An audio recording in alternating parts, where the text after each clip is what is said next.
We told you yesterday about the recall on several fruit puree pouches. The FDA says they could have high lead levels. They were sold at Dollar Tree, Sam's Club, and Amazon. So the question is, what can parents do if their family has eaten these? Joining us this morning to talk more about this is Dr.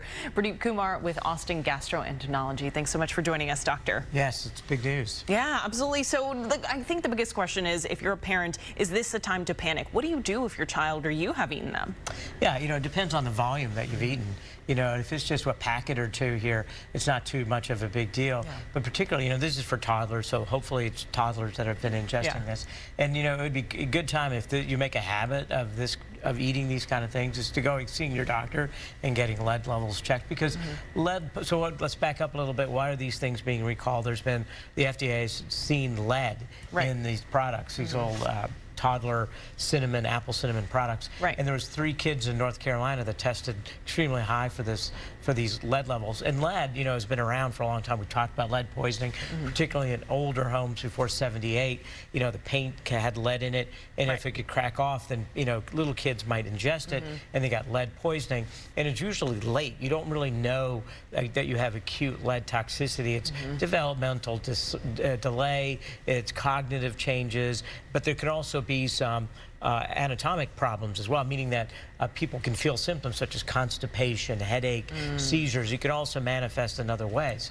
And so for a child or a toddler that's starting to have these kind of bowel issues, starting to become constipated, you think they're edgy and fidgety, maybe they're having headaches or complaining of that, then it'd be time to kind of consider it, particularly if you've been ingesting these products, that you should go check it out with your physician and get their lead levels checked. Yeah, absolutely. Tell us a little bit more, especially with toddlers. We're talking toddlers. Should parents notice any difference of color in the stool?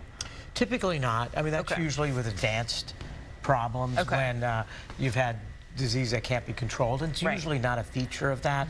It's like what was just shown up on the CG. It's the irritability. It's that they were doing okay, and then now they're they're not doing as well as they had been. Behavior changes, complaining of body aches and constipation.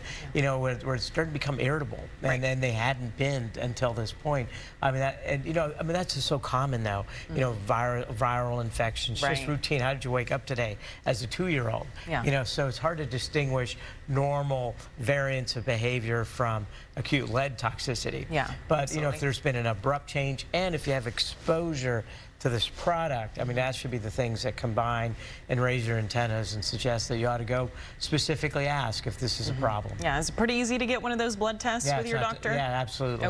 You raise the awareness saying, I've heard this, and we've been eating a lot of this, and then your pediatrician can run the appropriate test rather easily. Yeah, absolutely. Well, thanks so much for clarifying that. And if you have a question for Dr. Kumar, you can email us at askdrkumar@gmail.com. You can also check out his website, drkumar.com. 7:28. We'll be right back.